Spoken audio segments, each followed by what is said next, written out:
நமஸ்தே ஸ்கந்தாஸ் இந்த யூடியூப் சேனலில் இன்றைக்கி நம்ம வரக்கூடிய ஆகஸ்ட் 2025 எக்ஸாமுக்கான மத்தியமா ஃபஸ்ட் பேப்பருக்கான இம்பார்ட்டன்ட் லிஸ்ட்டு தான் பார்க்க போகிறோம். இது தமிழ்நாடு, ஆந்திரா, கர்நாடகா, கேரளா, அதாவது சென்னை சிட்டியை தவிர மற்ற எல்லாருக்கும் இம்பார்ட்டண்ட்டாக இருக்குது. ஃபஸ்ட் ரோமன் போயம் ERC பண்டித் கி சங்கதி கர்னே. செகண்ட் ஒன் லோக் யோங் ஹி ஹேம். தேர்டு ஒன் நாரங்கி லால். ஃபோர்த் ஒன் கஹா அபி தக். அதோட ஸ்டார்டிங் மட்டும் நான் கொடுத்துருக்கேன். Second Roman poem question answers study 1, 3, 4, 5. இந்த 4 போயம்ஸோட கொஷின் ஆன்சர்ஸை நல்லா தரோ பண்ணிக்கோங்க. இதுக்குள்ளேருந்து தான் வருமாஜி அப்படின்னு கேட்டால் அப்படி கிடையாது.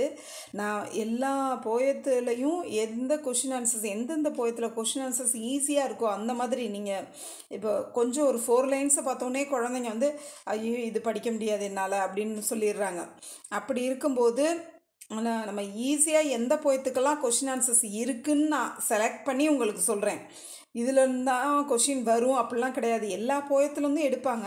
அப்போ நீங்கள் இந்த மாதிரி படிக்கும்போது நீங்கள் சாய்ஸில் அட்டன் பண்ணுற லெவலுக்கு வந்துடும். 1, 3, 4, 5 மற்றும் தோஹே கொஷின் ஆன்சர்ஸ் இது எல்லாத்தையும் நல்லா தரோம். இது எல்லாமே ரொம்ப ஈஸியாக தான் இருக்குது. ஒன்லைன் கொஷின்ஸ் அந்த மாதிரி தான் இருக்குது. அப்போ விரும்பி படிப்பீங்களா? அதுக்கு தான் நான் இப்படி செலக்ட் பண்ணியிருக்கேன். தேர்டு ரோமன் போயம் எஸ்ஸே இந்திரதனுஷ் ஹோன்ஹார். ஃபோர்த் ரோமன் மெமரி போயம் எல்லாத்தையுமே படிச்சுக்கணும். Fifth Roman prose meanings 1 to 6 lessons படிச்சுக்குங்க.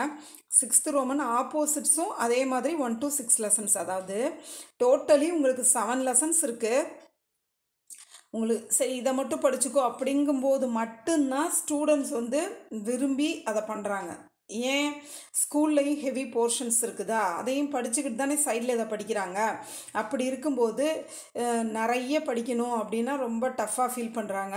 அதனால் நான் அடுத்த கிளாஸ்க்கு நான் வரவே மாட்டேன், நான் படிக்கவே மாட்டேன் ஹிந்தி அந்த மாதிரி சொல்கிறாங்க. அப்படி இருக்கிறதுனால அவங்க இதை மட்டும் நீ படித்தா போதும். ஒரு பெரிய எஸ்ஸே இருக்குது, அதில் கொஞ்சம் ஷார்ட்டாக கொஞ்சம் மீனிங்ஃபுல்லாகவே ஷார்ட்டாக கொஞ்சம் எழுதி கொடுத்தோம் அப்படின்னா கொஞ்சம் விரும்பி படிக்கிறாங்க. அதுக்காக தான் நான் இந்த மாதிரி பண்ணிகிட்ருக்கேன். இப்போ 7 லெசனில் மீனிங்ஸை எல்லாத்தையுமே தரோ பண்ணிங்கன்னா நல்லது தான். அதை பண்ணக்கூடாதுன்னு நான் சொல்ல வரல.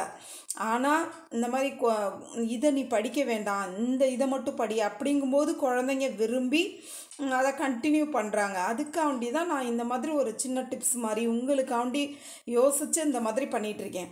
இப்போ 4th and 6th Roman meanings and opposites இது ரெண்டும் 6 லெசன்ஸ்க்கு நல்லா தரோ பண்ணால் போதும். 7th Roman match the following. இதிலலாம் ஆன்சர் கொஷின்லே இருக்குது. மீனிங்கை புரிஞ்சுக்கிட்டு அப்படியே மேட்ச் பண்ணால் ஃபுல் மார்க்ஸ் எடுத்துடலாம். மேட்ச் த ஃபாலோயிங்கெல்லாம் எல்லா லெசனுக்குமே படிக்கணும். ஏன்னா எல்லா லெசனில் உள்ளதையும் மிக்ஸ் பண்ணி கொடுத்துருவாங்க. அதனால எல்லா லெசனுக்கும் படிக்கணும். அதோட மீனிங்கை புரிஞ்சால் மட்டும்தான் மேட்ச் த ஃபாலோயிங் எழுத முடியும்.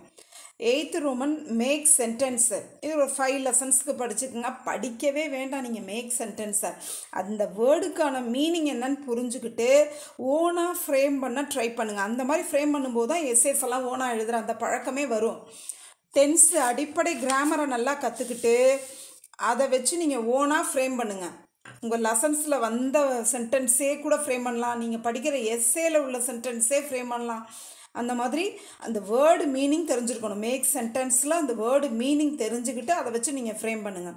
9th Romans pros comprehension paragraph கொடுத்துருவாங்க. அதுலேருந்து கொஷின்ஸ் கேட்பாங்க. இதுவும் எல்லா லெசனுக்கும் படிச்சிருக்கணும். கேட்க போகிறது ஒன்றே தான், சாய்ஸே கிடையாது. அப்படி இருக்கும்போது எல்லாம் படித்தா தான் எழுத முடியும். இதுக்கு லெசனோட கான்செப்ட் தெரிஞ்சிருக்கணும், அந்த பேராகிராஃப்க்கு மீனிங் தெரிஞ்சிருக்கணும். இது தெரிஞ்சால் அந்த ஆன்சரை நீங்களே எடுத்து எழுதிடலாம். இங்கிலீஷ்லலாம் காம்ப்ரிஹென்ஷன் பண்ணியிருப்பீங்கள்ல, அதே மாதிரி தான் இதுலேயும்.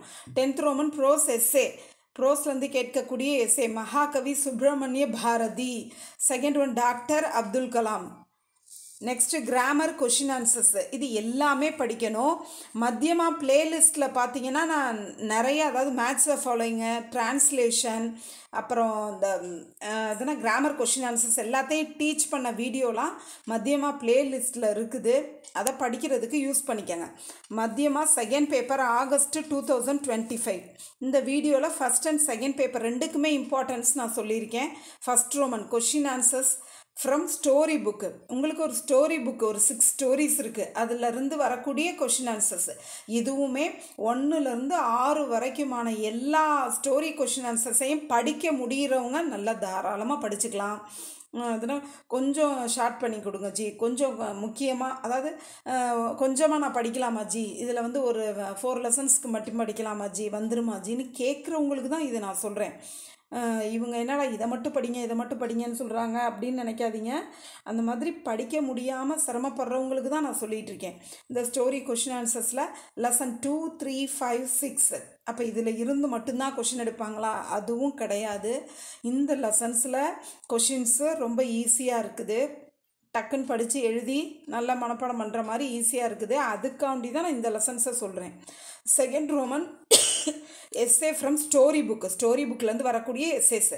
பகீரதிக்கு தபஸ்யா, மவுண்ட் ஹி மந்த்ரா, இது ரெண்டும் ஸ்டோரி புக்ஸ்லேருந்து வரக்கூடிய essays. Third Roman question answers from Bharat Milap புக்லேருந்து வரக்கூடிய கொஷின் ஆன்சர்ஸ்.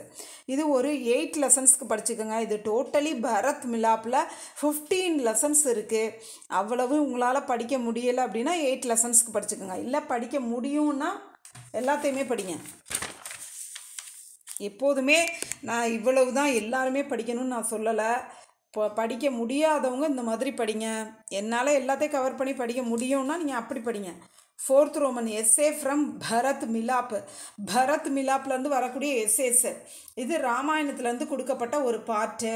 அதில் 3 எஸ்ஏஸ் இம்பார்ட்டண்ட்டாக நான் படிக்க சொல்கிறேன். விஸ்வாமித்ரக்கா யஞ, செகண்ட் ஒன் ராஜ் திலக்கி தயாரி, தேர்டு ஒன் ராம் கா வன்வாஸ். ஃபிஃப்த்து ரோமன் லிங்கு ஜெண்டர், இது எல்லாத்தையுமே படிக்கணும். சிக்ஸ்த்து ரோமன் வச்சன், எல்லாத்தையுமே படிக்கணும். செவன்த் ரோமன் நம்பர்ஸ், அங்கோங்கோ அக்ஷரோங்மே லிக்கியே, இது 1 to 100 வரைக்கும் தரவு பண்ணணும். எயித்து ரோமன் வாச்சிய பதிலியே, ஆக்டிவ் வாய்ஸ் பாசிவ் வாய்ஸ் எல்லாத்தையுமே படிக்கணும். 9th ரோமன் வாக்கிய ஜோடியே, கம்பைன் சென்டென்ஸ் எல்லாத்தையுமே படிக்கணும். 10th ரோமன் சுத்த கீஜியே, ஒரு சின்ன மிஸ்டேக் இருக்கும், அதை கரெக்ட் பண்ணி எழுதுறது. சுத்த கீஜியே எல்லாமே படிக்கணும். 11th ரோமன் வந்து பாத்சீத் டயலாக். अस्पताल में डॉक्टर, किताब की दुकान में, ஹோட்டல் மே, இந்த 3 டயலாக்ஸையும் நல்லா தரவு பண்ணுங்க. அடுத்து 12th ரோமன் லெட்டர் ரைட்டிங். உல்லாஸ் யாத்ரா பர், லெட்டர் ரைட்டிங்கில் செகண்ட் இம்பார்ட்டண்ட் छुट्टी मांगते हुए, தேர்டு ஒன் ஹிந்தி சீக்னே கி. நெக்ஸ்ட் ரோமனில் ஜென்ரல் எஸ்ஸே. ஃபர்ஸ்ட் ஒன் காய், மேரா நகர், செகண்ட் ஒன், தேர்ட் ஒன் பாக். 14th Roman translation, Hindi to English எல்லாத்தையுமே படிச்சுக்கணும், தேர்ட் லெசனை தவிர. பட் எல்லா ஸ்டோரியுமே படித்து பார்த்து தெரிஞ்சு வச்சுக்கோங்க. இது ஸ்டோரிஸாக தான் இருக்குது, அது என்ன டென்ஸில் இருக்குது அப்படின்னு யோசித்து அந்த ஸ்டோரியை அப்படியே நீங்களாகவே டிரான்ஸ்லேட் பண்ணி பழகுங்க. இதில் உங்களுக்கு ரொம்ப ஈஸியாக மார்க் எடுக்கக்கூடிய ரோமன்ஸில் டிரான்ஸ்லேஷனும் ஒன்று. அதாவது என்னென்னா, உங்களுக்கு தமிழில் அந்த ஸ்டோரி இருக்குது, அதை தான் நீங்கள் டிரான்ஸ்லேட் பண்ண போகிறீங்க. டோட்டலாக அந்த ஸ்டோரியவே உங்களை பார்க்காம எஸ்ஸே மாதிரி எழுத சொல்ல போகிறது கிடையாது. ஸோ அதை படித்து பார்த்து டிரான்ஸ்லேட் தான் பண்ண போகிறீங்க. அப்போ உங்களுக்கு இதில் மார்க் எடுக்கிறதுக்கு 50% கொஷின்லே ஆன்சர் இருக்குது, அதைத்தானே நீங்கள் டிரான்ஸ்லேட் பண்ணுறீங்க. அதனால் இது ஈஸியாக மார்க் எடுக்கக்கூடிய ரோமன்ஸில் இதுவும் ஒன்று. அடுத்து next 15th Roman translation English to Hindi. இதுவுமே அதே மாதிரி தான், இங்கிலீஷில் இருக்குது, அதை நீங்கள் ஹிந்தியில் எழுத போகிறீங்க. இது எல்லாத்தையுமே படித்து தெரிஞ்சுக்கோங்க. ஃபஸ்ட் லெசனை தவிர இருந்தாலும் எல்லாத்தையுமே படித்து எல்லா ஸ்டோரியுமே டிரான்ஸ்லேட் பண்ண கற்று வச்சுக்கோங்க. தன்யவாத்.